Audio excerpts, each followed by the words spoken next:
He balanced things for the Antarctica, all the stuff, the gyro things.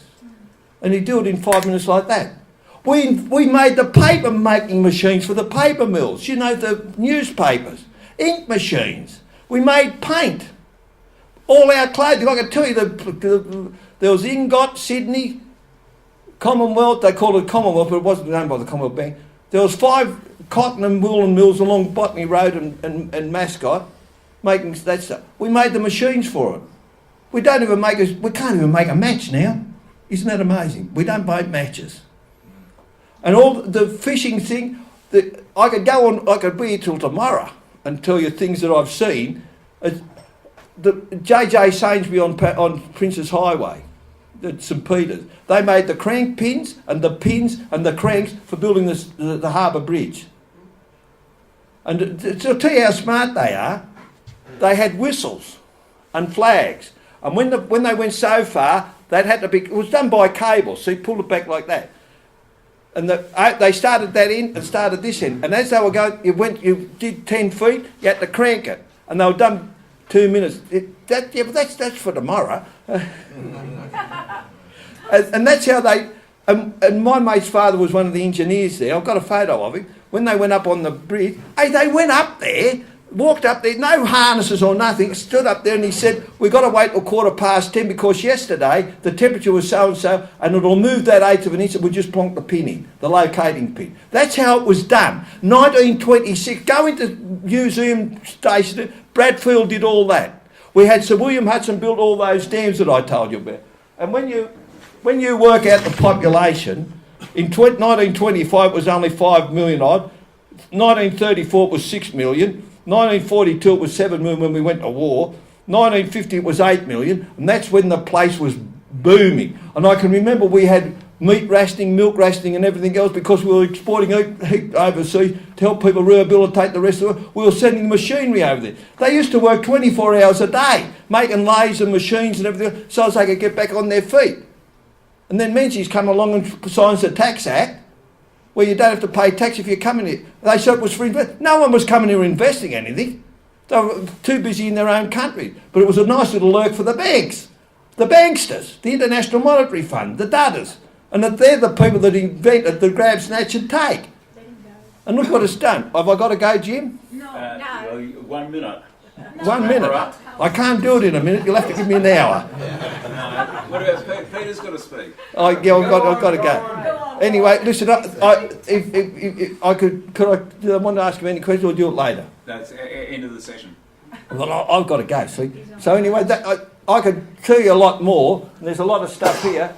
If people don't believe it's a new world order, this is George Bush's speech to Congress on the 9th of the 11th, 1990. What about 9/11/2000? Yeah. Twin Towers. Ironic that how the dates correlate. Yeah. This is when the Gulf War was on.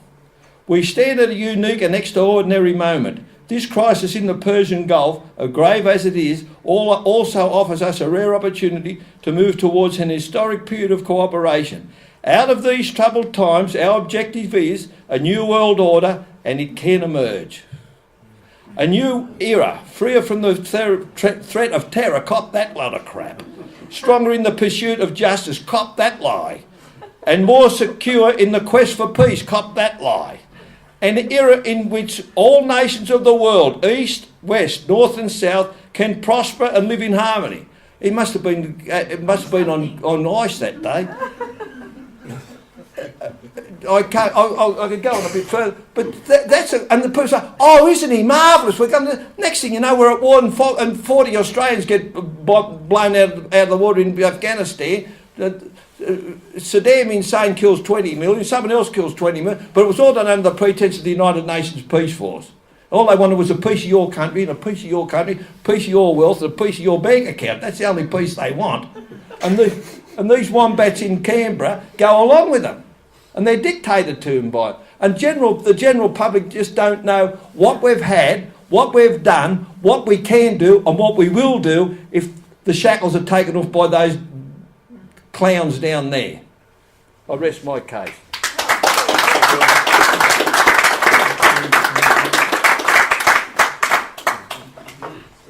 And there's the thing that they don't like you talking about, the Constitution. They hate it.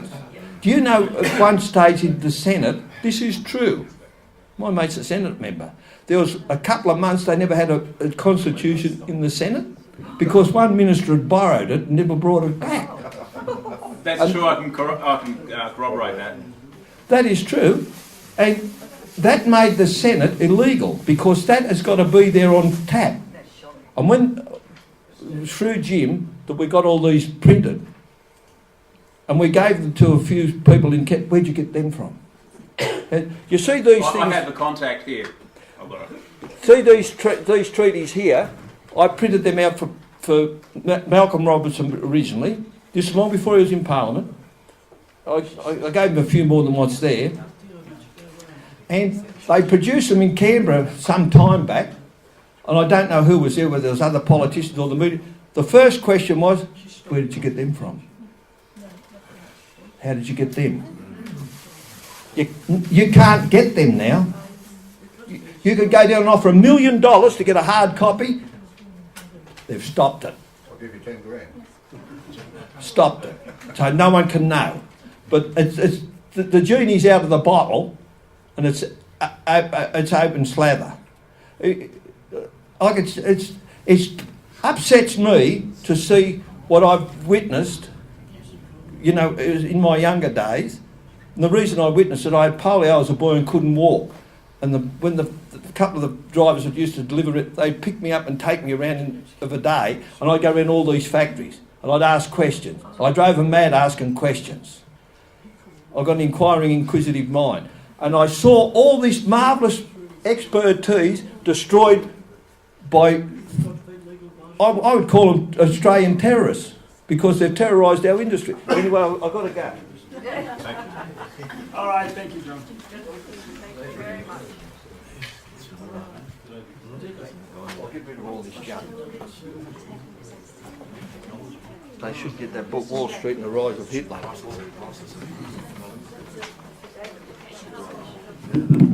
It's unfortunate we don't have another 55 hours for John to speak a quarter of the stuff he knows.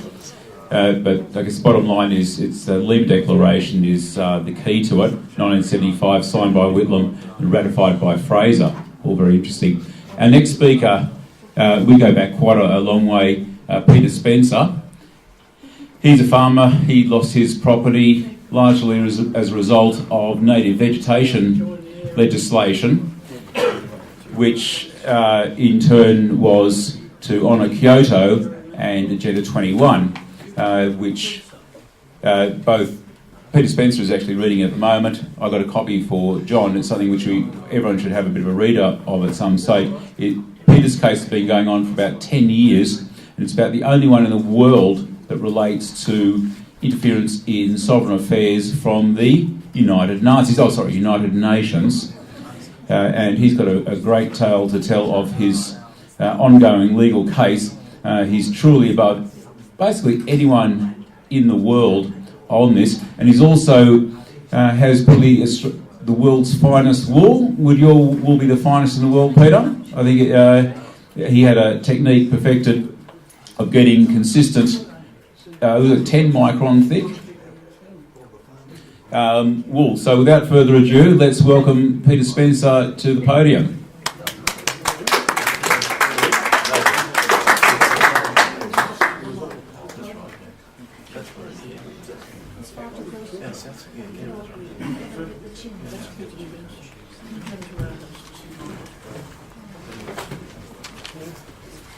Thank you, Jim. I don't presume to bring you the grief the previous speaker brought. He all that he said, regrettably, is so true. And I say regrettably. I was just told not to. I'll try and see if I can get the middle road to suit all. I recall attending a number of meetings of the New South Wales farmers, of which I was once a general counsellor. And following the meetings, they would all adjourn to a local club, restaurant, 100, 150, 200, and over a wine dinner all sit round and chat about the goings and comings of rural life in Australia. And I would say to them, when they asked me if I was attending, I said, no, I'm going home. I could not see any reason for celebrating these terrible things we know that are going on in our country. And I don't understand. I don't understand how people can be paid and eat and be making merry with wine when we are in an appalling state.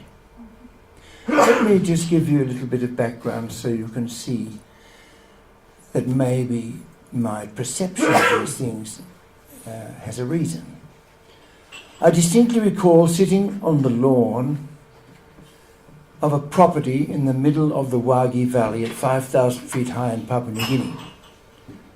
I am told it's one of the most beautiful places in the world. Ideal rainfall, miles deep of topsoil, surrounded by mountains going up to 13,000, 14,000 feet.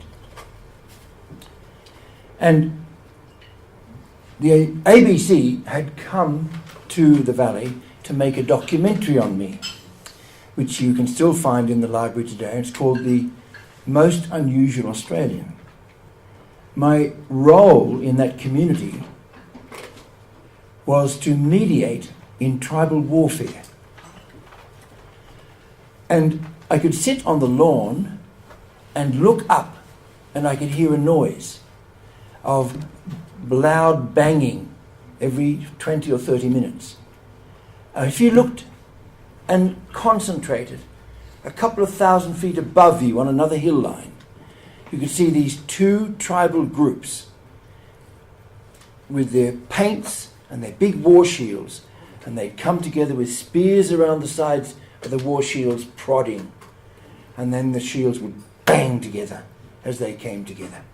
And back under the trees there, and under the trees there, would be the wives and children and other tribal members of the fighting group in the middle. Very rarely were there any deaths on the battlefield. It all occurred when they turned to leave the battlefield and got a spear up the bum, because the shields turned too and their buttocks were exposed, and all they had was leaves on their buttocks. But here I was privileged, to which I then, on numerous occasions, was sent by the Papua New Guinea government, of where I ended up being the Chief of Staff to the Prime Minister. I ended up touring the world on various occasions whenever there was a major cultural gathering, like Expo in Spain, to lecture on Papua New Guinea. Not because I was a Papua New Guinean, but because being an outsider that had indulged in its culture, I could look at a cross-section of its culture, whereas most tribes, of which 846 languages, and that's not dialects, that's languages. There's another 8,000 dialects on top of that. But these language groups not only couldn't communicate with each other, but on top of that, they had no understanding or trust of each other. So if you sent this gentleman to lecture on Papua New Guinea, you got a lecture on his tribe, because he'd be damned to talk about the other enemy down the road. So the person hearing the discussion or the debate or the lecture could not get a cross view of the country without great difficulty. Now, why I'm saying this to you is this. Here I have the hunter and gatherer in the role or the period of mankind's development, the hunter and gatherer who had moved into a Mesolithic lifestyle, living in a village, growing vegetables, raising pigs. And as a matter of fact, today they say that if everything shut down in New Guinea tomorrow, 80% of the community would just continue on as normal. Make no difference at all. You imagine what happens to us just when the lights go out. They don't even have lights. They don't need them. So, what I'm saying is, here I had the privilege of experiencing the Stone Age. When most expatriates in these countries went, they spent their afternoons after work and weekends at the golf club or the bowling club or the whatever it was that the expatriate socialised in. I never joined a club my whole time there. I couldn't get enough of trying to understand. Why? These people lived a life that I sometimes relate when I compare a fox to a cocker spaniel. The cocker spaniel runs around the chicken yard, yap, yap, yap, yap, yap, looking at the funny things inside with feathers on. Along comes the fox and sniffs around, climbs up over the fence, eats the lot, or kills them anyway, buggers off. One is tied down with being bred in a society that suppresses every wild instinct the poor cocker spaniel had. Politically correct. The fox, not interested in political correctness. He just gets on with the job and does what he has to do. And I've seen them come out of a tribal raid. That's where the killing usually happens, when the tribe is raiding another tribe late at night. Slaughter half a dozen by ripping out the intestines and knocking off the head. And as the blood's running under the bench, they'll sit down and eat some pork meat for supper. Doesn't even let them bat an eyelid. Now, I leave that scene, and I now come to the 20th century, living in a country called Australia that is bound up in political correctness.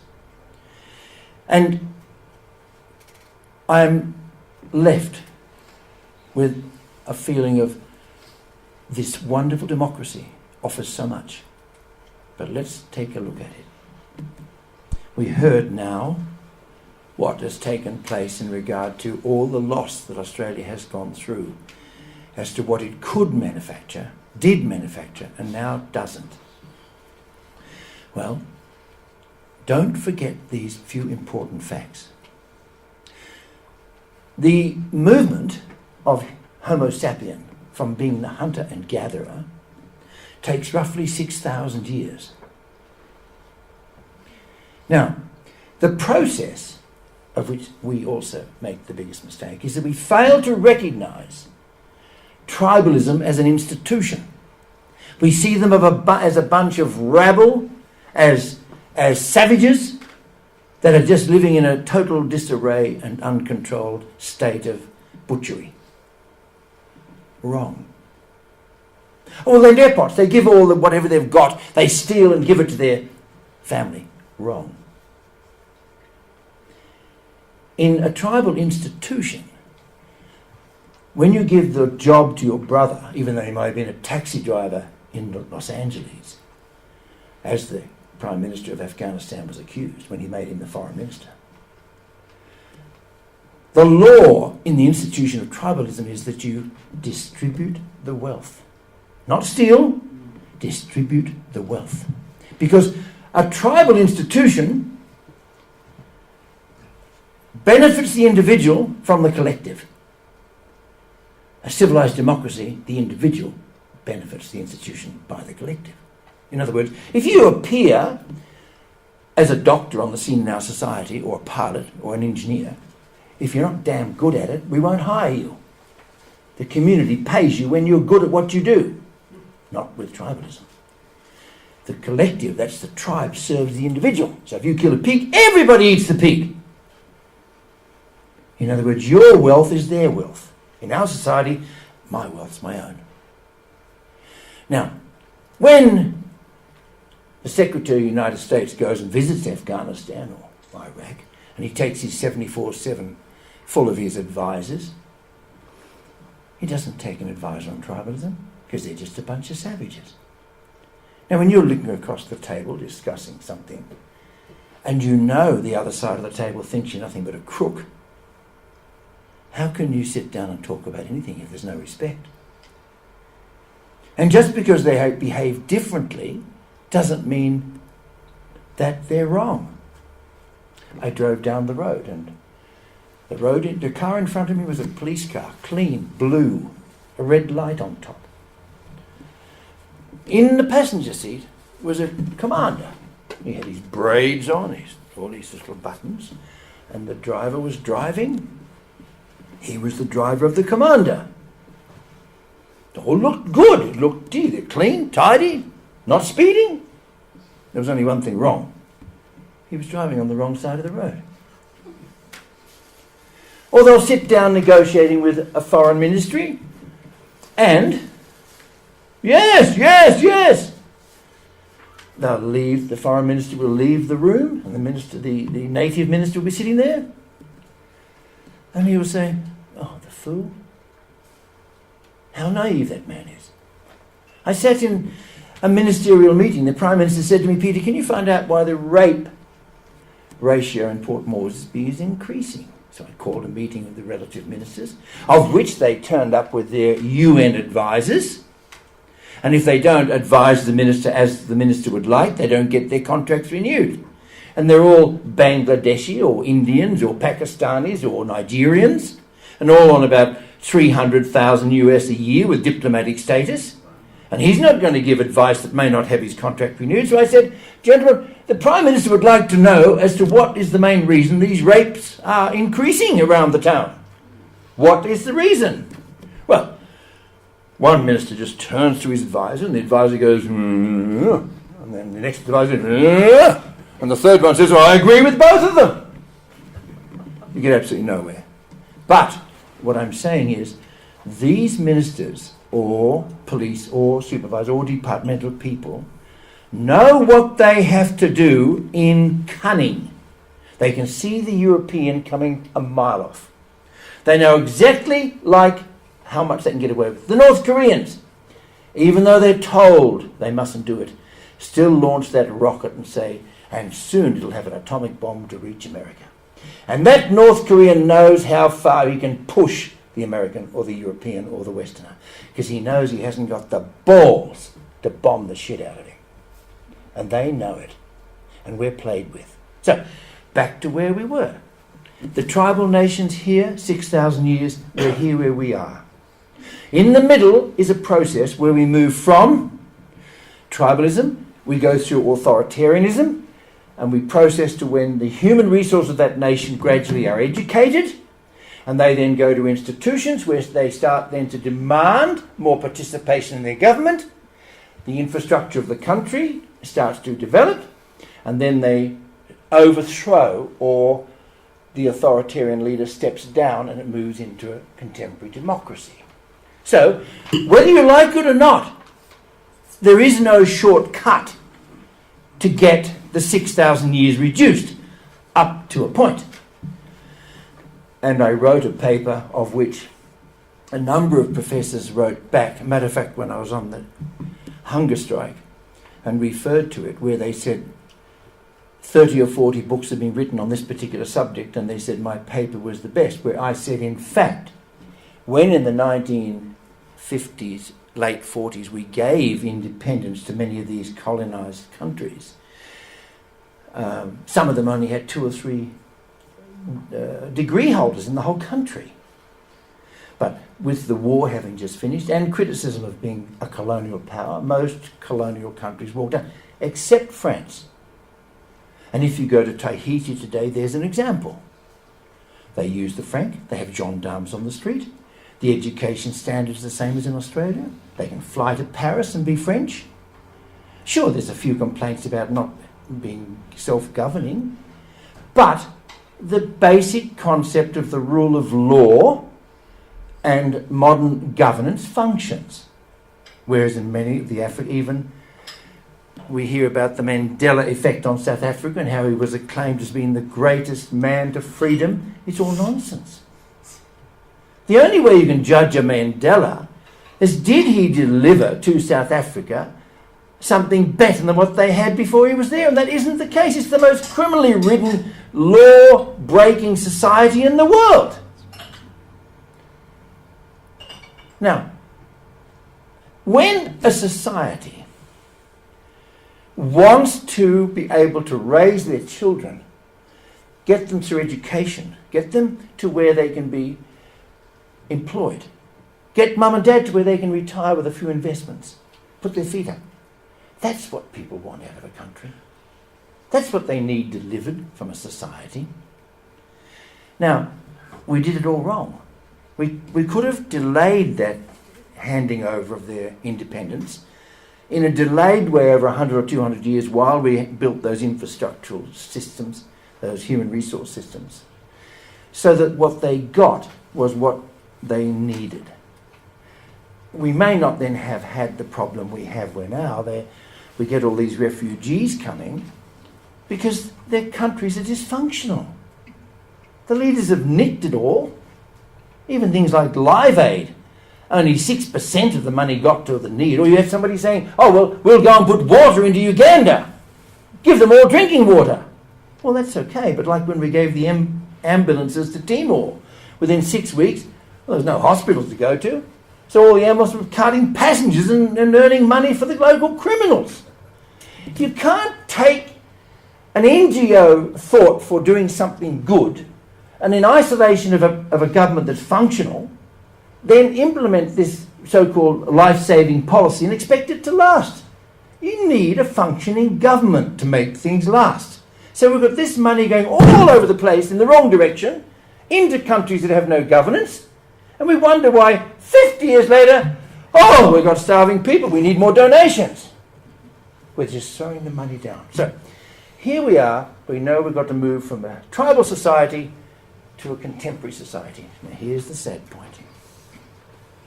We have only had a country like Australia or Britain for 50 years.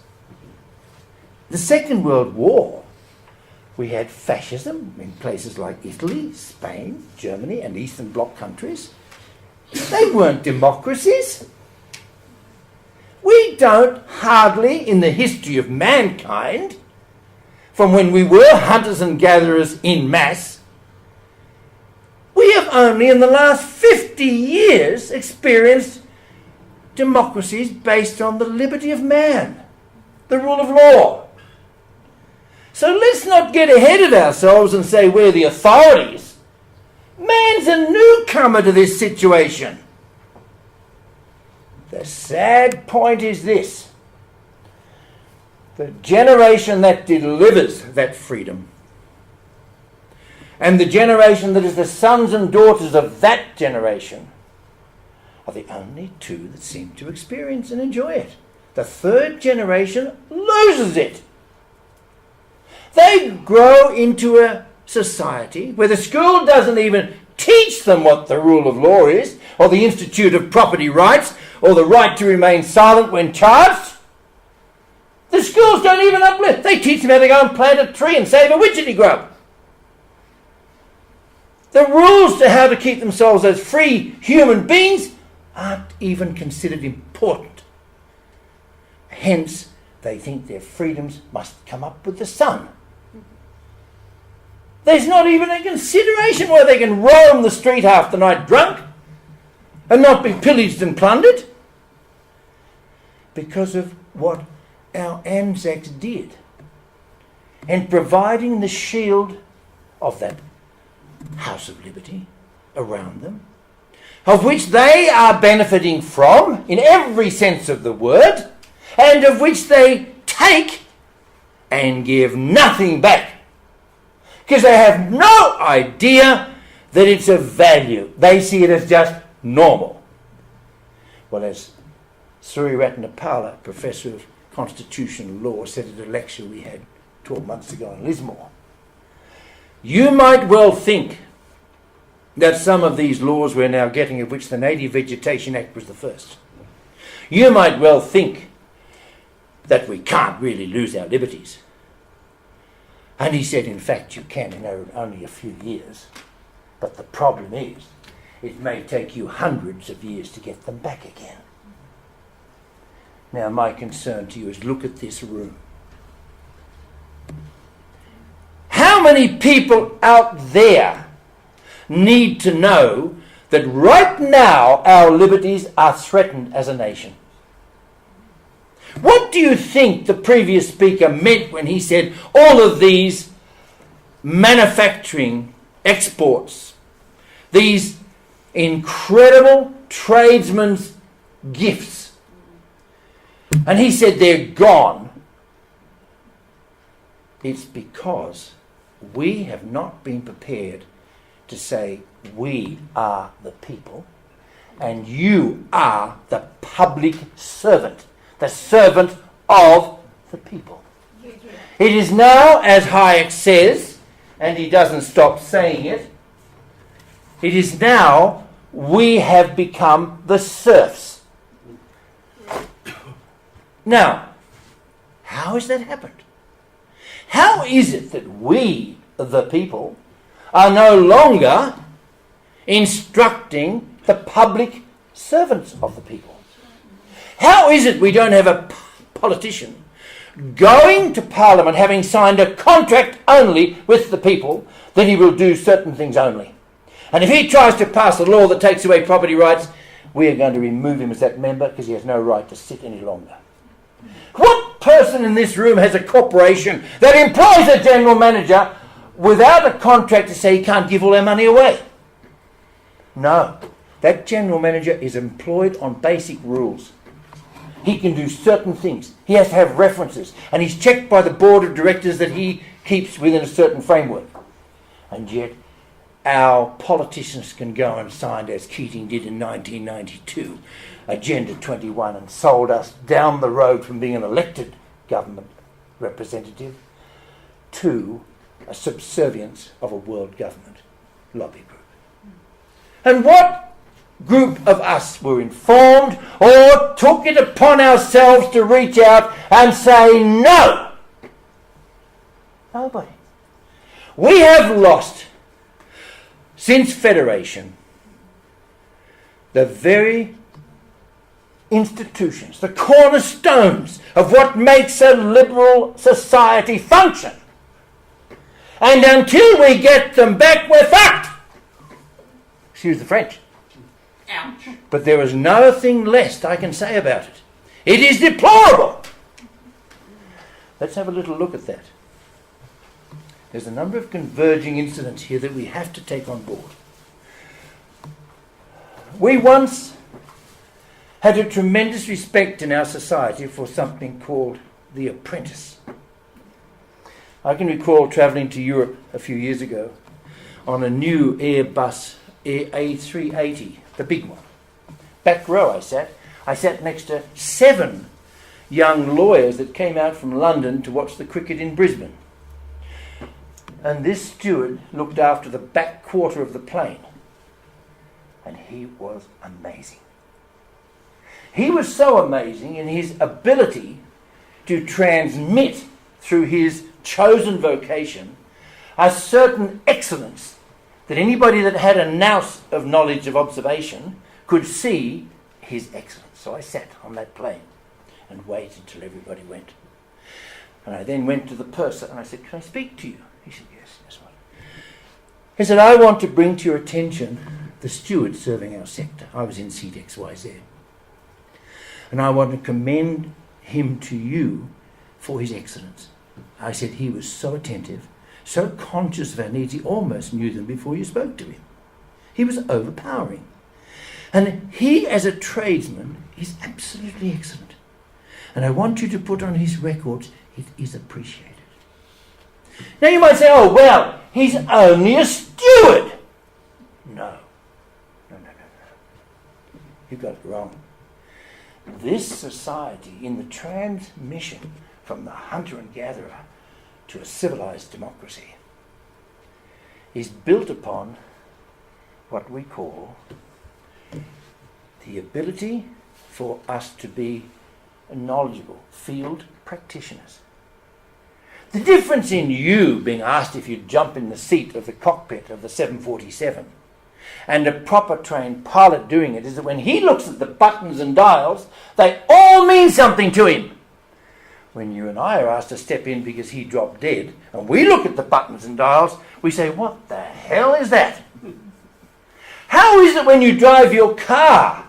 The first time you jerk the clutch, you can't keep it on the road, and you're trying to steer it this way, and you're crunching the gears, and yet 12 months later, you're talking to somebody while you're doing it. You're looking around, the car's going, and you're, whoa, poo! Because when you become a field practitioner, your whole subconsciousness is participating in that vocation. So we started out maybe by making simple little tradesmen's things before we suddenly invented something quite remarkable. It was called the wheel. And the wheel changed things in not just little dribs and drabs, but in gulps. And this is what has happened right through our walk from hunting and gatherer to what we are now. There was little changes, little expertise, little professions, and then a big jump, then a big jump, then a little more. Now, what this did was simple. When the man in the village who was the carpenter, or who was the barrel maker, or who was the tile maker, when he chose an apprentice, that young apprentice walked around town with his chest out. I'm an apprentice for the master who does the barrels. Now, how is it that last week I heard that we've virtually lost every apprentice going? Where is this respect we have for our civilised state? Why is there not a museum across there with every tradesman that ever was, right back to day one, with him having a junior sitting before him, keeping that tradition going, where every school goes and looks, every tourist looks, and in this huge auditorium is the respect we have for us as a civilization. The result is, back to what I started to say, we are about to lose it because we've taken it all for granted. We've cast it aside because we're too busy making money, having a good time, and believing that there's nothing important but to make a bit more money, to have another good time. The end result is those institutions that are the very framework of our structure are crumbling through lack of attention to their welfare by us. By us. Converging on that was this. Prior to the 1950s, most training field practitioners came through the apprentice system. As at 50, we suddenly moved to becoming an academic society. It became important and possible to go on and attend university. First time in history. Here we all think, oh, everybody goes to university. No. It didn't happen before. Those graduates started to appear on the scene mid-70s. And suddenly, if you were an academic, the way you controlled your future was to introduce a policy that would be adopted. And if your policy was adopted, you became in charge of it. And you would get your mates doing it too. And then 20 years later, if your policy was a complete stuff-up, you didn't go back and put the one back in that was there that had been proven over 6,000 years. No. You just keep trying to adjust it and fix it and prop it up to keep it going. So we became a massive shop of social engineering. Many of the things we tried were never tested. It just seemed good at the time because most of the politicians knew bugger all anyway. None of them had ever been a field practitioner, generally. Prior to that, half of them were farmers, who are the greatest field practitioner of all time. A farmer has to go out of a morning and know how he'll get back. Know that all he's going to do will work in such a way that he will get back. And every decision he makes, he is personally responsible for. He can't blame someone else. He can't blame the neighbour because his two tyres were worn out because he hadn't replaced them. And he had to walk home and got back 2 days late. So here we have the politician, no longer a field practitioner, academics now taking over the role of practical experienced people, purely as theorists, and all this converged. And we had on top of that a signing away of our sovereign rights to a global dream of some one world government. And we, the people, weren't even told. So you can see we do have a problem. Now, what concerns me is this. This is the first time it's ever happened. So let's not fall into the same mistake of which the lack of field practitioner presents. Let's consider the fact that we have to come up with answers, not theories. We have to come up with real solutions, not academic contemplation of one's navel. It's real easy as an academic to keep putting one's hand out for the money, because most times they are in the middle of it. They've got no way of proving if they're right or wrong. It's just an argument. So my feelings are, this room should be full of 100,000 people. This room. All saying to you and I, we have a problem. And that is the problem. No one knows or recognises that we have a problem. Their arrogance, their disconnection from reality, their theoretic status of those that have the power to make decisions, politicians including in that, do not even realise that we have a problem. You know, it's rather remarkable. I heard during this flooding catastrophe that has occurred on the east coast of Australia in the last few days, that the HMS Sydney, HMS Adelaide, of our landing vessels were not available to help take or pick up support for the people that need help. But let's not forget they were made in Australia. Let's not forget that we've never been very good shipbuilders. We made submarines that didn't work. We had engines in aircraft that didn't function. We have a reputation somehow for not being real good at it. But the sad thing is, they've now issued another contract for 86 odd million to build more submarines, which are going to be done by the French, but in Australia. And it makes one wonder on what base, like an airport we're going to get at Badgerry Creek for 56 billion. It makes you wonder how subservient we are to the developer. How much are our political parties under the thumbs of developers? When there's a perfectly good airstrip at Richmond, which has a freeway to it, has a railway to it, and has people living there that don't complain about the noise because they came there afterwards. And the airport's used probably 3 or 4 times a day. Just like Canberra, it's an Air Force base called Fairburn, and it's now an international airport and has been Canberra's airport for 100 years. And it would cost us nothing. They could just say to the airlines, if you build your terminal this side of the airstrip, you pay for it and you get rent-free for 10 years. No cost. And then we go on from there. No. They won't even consider it. They won't even talk about it. Because in the other one, there's over 100,000 contracts to be given out. Each one to a developer. Now, isn't that convenient? And the politicians will not even mention it. We are so locked into, and we have been since Federation, I'm convinced, to corruption, that it's now just the normal way it functions when you get to Parliament House. You go in all gung-ho, you're going to change the world, and after a week you suddenly have lost momentum, and you're saying, yes sir, no sir, 3 bags full sir. Now let's have a little more close look at that for the moment. We signed Agenda 21 in 1992.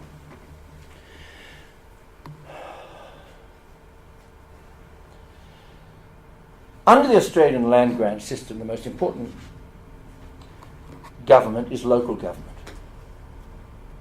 It's the nearest government to the people, and it's also the government that controlled land.